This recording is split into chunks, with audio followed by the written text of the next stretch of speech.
Hello guys, in this video, I will show you how to use the Botim app. First make sure you have the app installed on your phone. So open the app and tap on get started.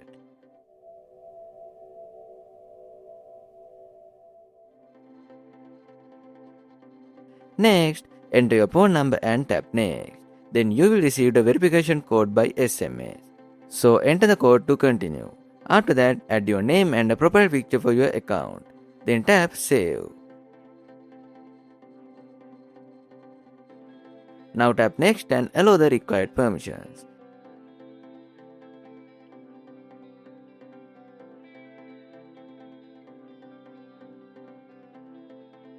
Then your Botim account is now ready to use. To start a call, simply tap start a call. So you can view your contacts from the contact section and quickly connect with friends and family.